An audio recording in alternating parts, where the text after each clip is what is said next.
Hello everyone, welcome back to the Sideline Sedo YouTube channel.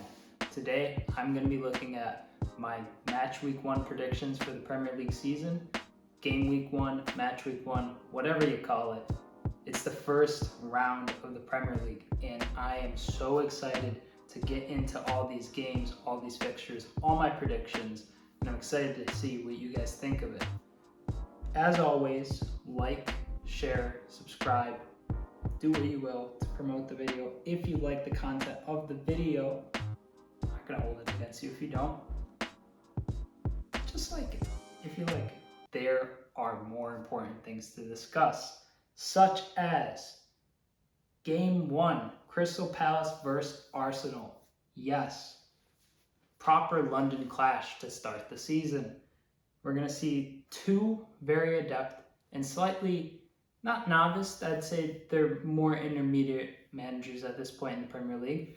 Patrick Vieira and Mikel Arteta, two Arsenal legends in their own rights. One's the coach of Arsenal and Arteta, and Vieira, he is the coach of Crystal Palace, and he honestly, I think, is doing quite a good job. I think that a lot of the recruitment at Crystal Palace is quite solid. Cheek Decore this season, solid pickup. Unfortunately for them, Michael Olise is injured, so I feel like there might be some difficulties in midfield there, especially with the likes of Zinchenko, Gabriel Jesus, who's going to apply more pressure to Crystal Palace, William Saliba, who's looked impressive in preseason. I feel like Arsenal's really going to hit the ground running in this first, half of the season, and I'm going to say that personally, I think Arsenal are going to eke a 3-1 win at Selhurst Park. I think Jesus will get a brace. I think Odegaard will score a goal. And I think Zaha will get like a consolation, first game of the season goal for Crystal Palace. But ultimately, I don't know if it'll be good enough. I think Arsenal's defense is just going to put them over the top. Game 2, Fulham v Liverpool. Yes, Liverpool, my team, traveling to Craven Cottage, facing newly promoted Fulham, a team who has a championship record-breaking striker in Alexander Mitrovic, who has been a bogey team for Liverpool at times and is honestly a team with something to prove against Liverpool, I would think. The likes of Harvey Elliott and Fabio Carvalho coming from Craven Cottage to Liverpool for, honestly, I think fees that are quite criminal. I think they're both really talented players. And I think they'll both feature in the game at Craven Cottage, most likely, especially with the 5-sub rule. But at the end of the day, I think it'll be a tense, rocky start to the season for both clubs. But I think Liverpool will get a 2-1 win in the form of a goal from Salah, a goal from Luis Diaz, and I think Mitrovic will score as well, opening his Premier League account this season. I think he's going to light it up for Fulham, but not quite enough to get the win this week. On to Game 3, Aston Villa versus Bournemouth.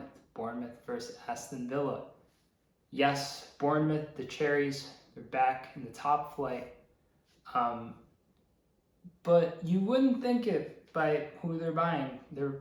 They got Ryan Fredericks and some championship level midfielders, I guess. It's quite awkward for Bournemouth. If I was a fan of them, I'd be quite nervous for this season. You don't want to be a yo-yo club. And I think it's going to be a tense affair. I think Bournemouth, at home are going to really put up a fight. I think the fans are going to be behind them. But at the end of the day, you look at the squads on paper. To me, Aston Villa is just heads and shoulders above Bournemouth.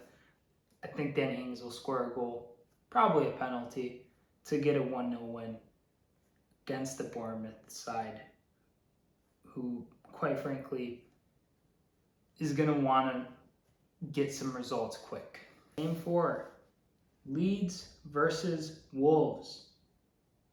Jesse Marsch's side is undergoing a bit of a metamorphosis. They shedded some of their most integral players in Rafinha and Calvin Phillips, And now they're going to look to kind of have a good onset against the Wolves side, who has a bit of an injury crisis at the moment, but at the same time is going to want to get a good result on the opening day of the season.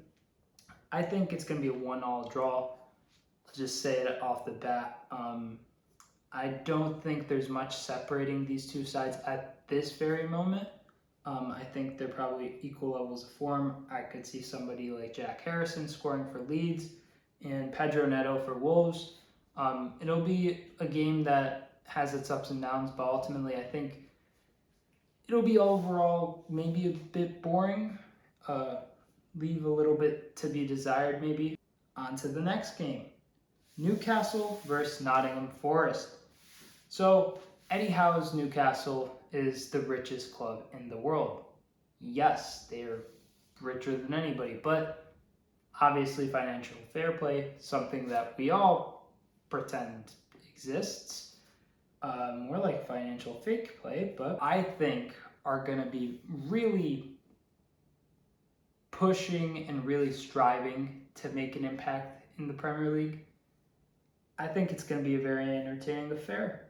I think, personally, that it's going to end up 3-2 for Newcastle. St. Maximin, Callum Wilson, Bruno Gomes all getting goals for Newcastle, and Brennan Johnson and Taiwo Awoniyi getting goals for Nottingham Forest. On to Tottenham versus Southampton. I think that this is going to be quite the battering from the Hotspurs. I think that they're going to absolutely light up the Saints, especially at their home stadium. I think it's going to be it's not really going to be a contest. I think that Tottenham are, quite frankly, going to dominate and really expose Southampton for the fact that they've recruited young and recruited promising players, but at the same time, if you can't help but feel that they're in a space where they're still not really taking that next step.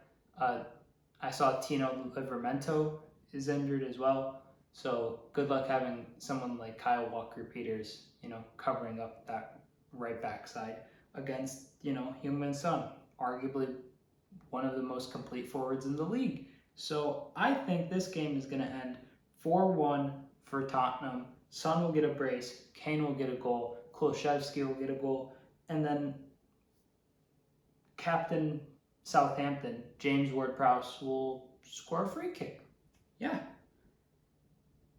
Following that, we have Everton versus Chelsea. Yes, blue v blue. We're going to have Chelsea visit Everton at Goodison Park. Another battering, I think, quite frankly.